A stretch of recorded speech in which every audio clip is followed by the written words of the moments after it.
You may have thought that we started late, but it is ironic that the first speaker would be the author of the book, Procrastinate on Purpose.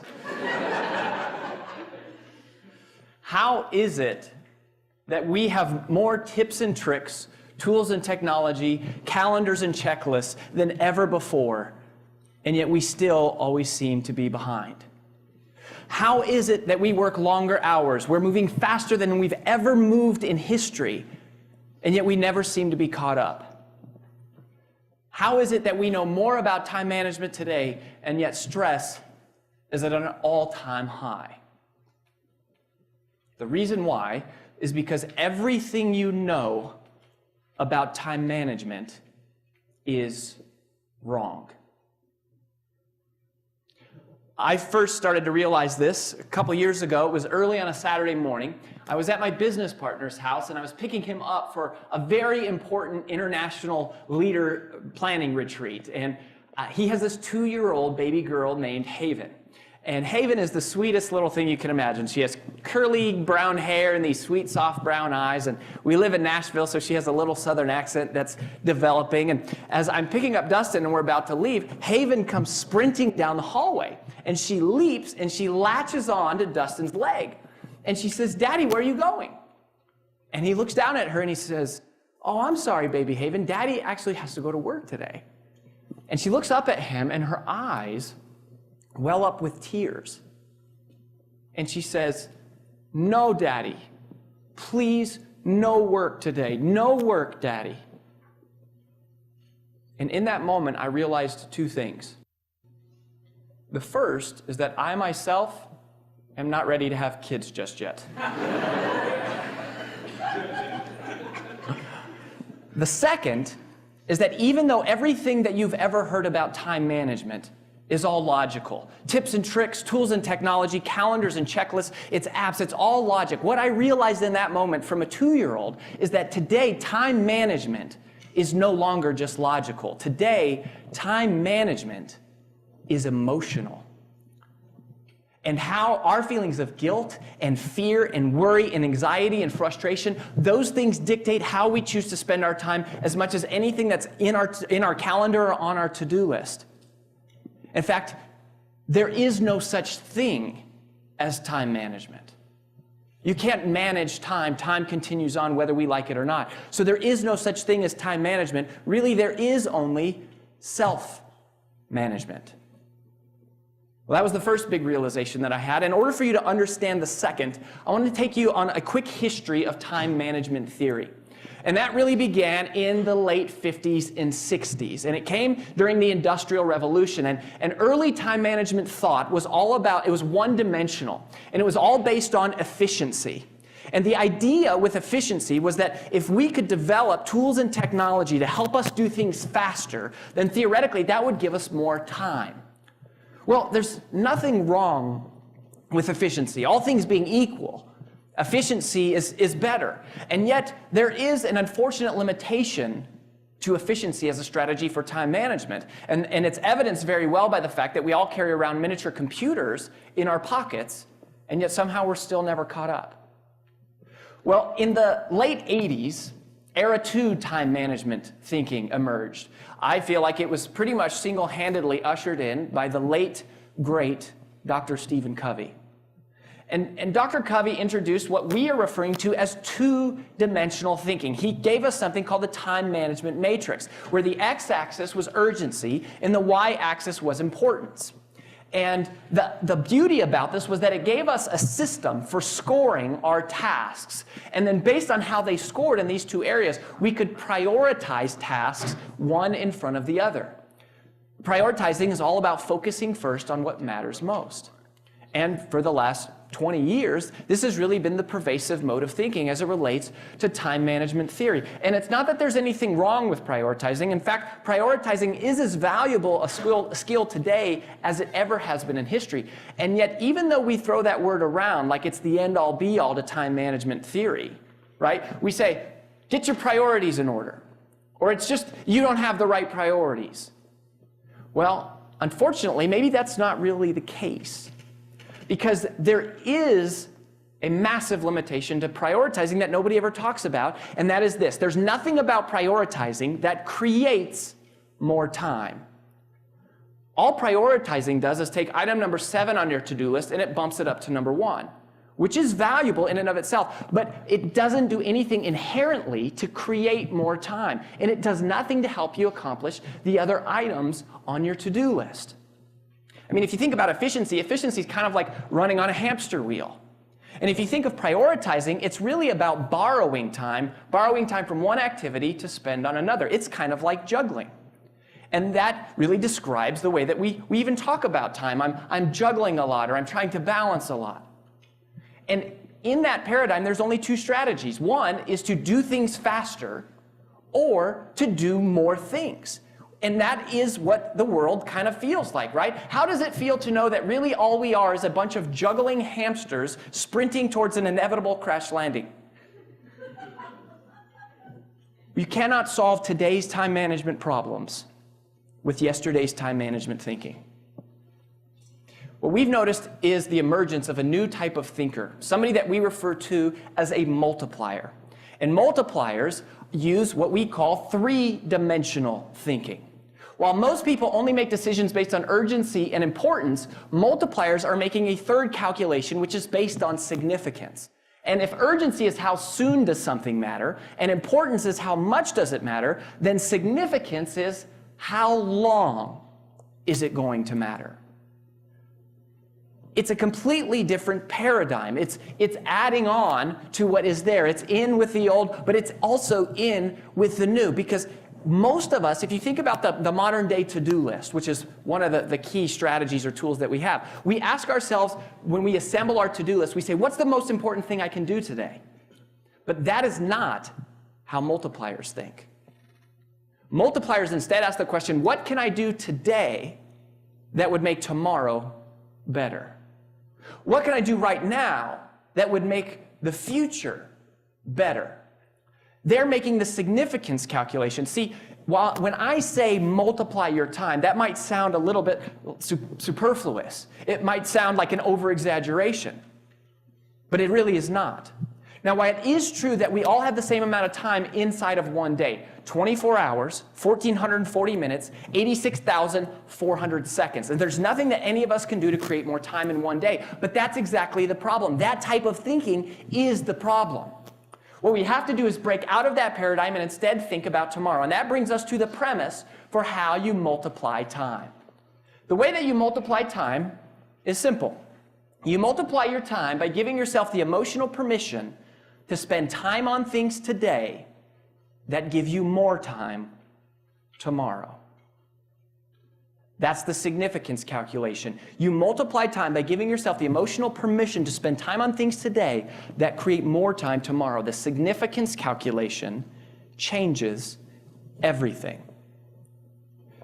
The focus funnel is our attempt to create a visual depiction that codifies the thought process that multipliers go through in their head unconsciously when they are evaluating how to spend their time. It's why some people create extraordinary, explosive, exponential results, and other people seem to kind of just create linear traction. And it works like this. If your tasks all come into the top of the funnel, the first question a multiplier asks is, can I eliminate this? Is it even worth doing? It's another example how everything you know about time management is wrong, or at least that it has changed, because most of us use to-do lists, and multipliers realize that next generation time management has much more to do with what you don't do than what you do. Time multipliers realize that perfection is achieved not only when nothing more can be added, but when nothing more can be taken away. It is the permission to ignore.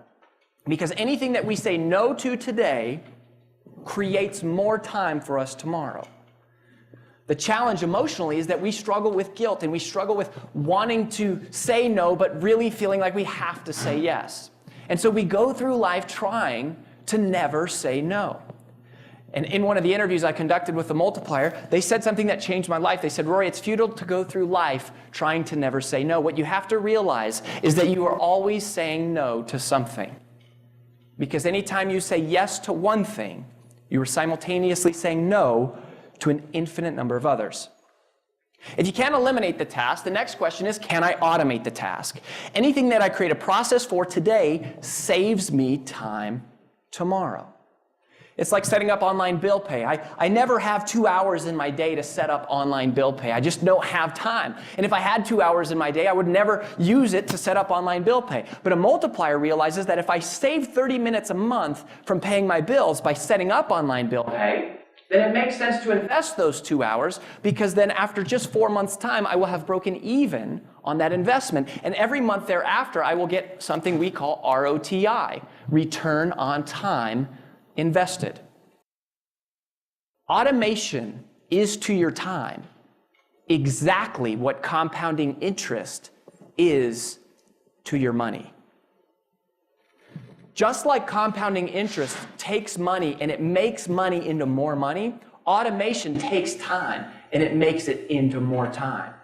The way that wealthy people think about money is exactly the same way that multipliers think about time. And they give themselves the permission to invest the time and energy to automate the process.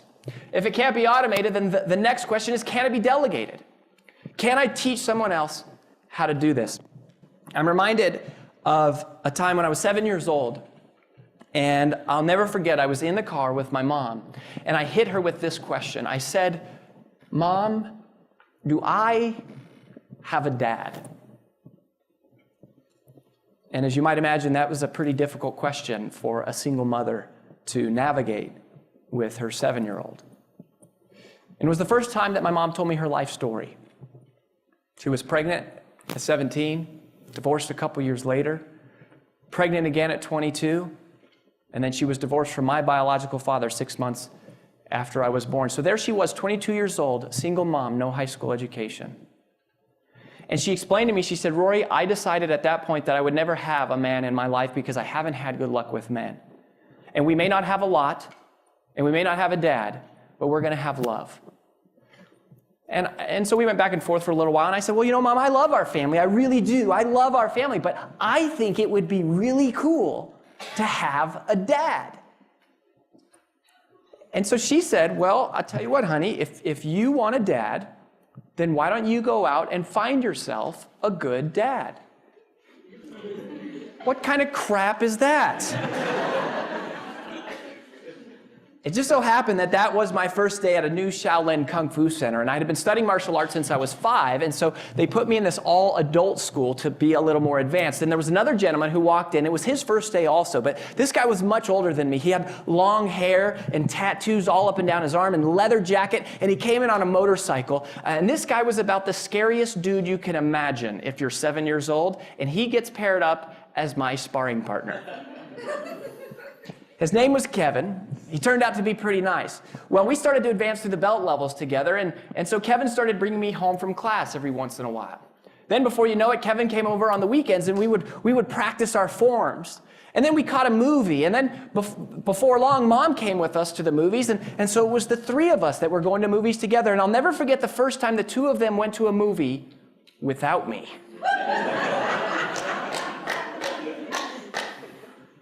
Well, as it turns out, Kevin and I tested for our black belts together on the same day when I was 10 years old. They got married 2 weeks later. A couple years after that, Kevin adopted me, and I changed my last name from Rory McLaughlin to Rory Vaden, and they have been married for 20 years ever since.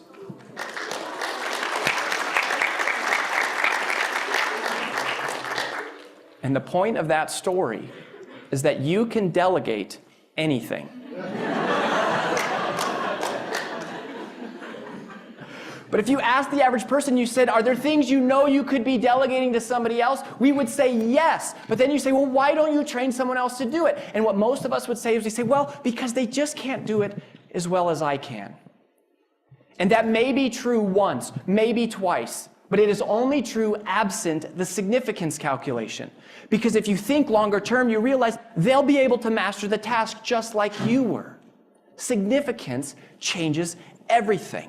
It's how you multiply your time. It's giving yourself the permission of imperfect for a little while because over time they'll be able to figure it out. Now, if you can't automate, or delegate a task, that task drops out the bottom of the funnel, and at that point there's only one remaining question, and that question is, should I do this task now? Must it be done now, or can it wait until later?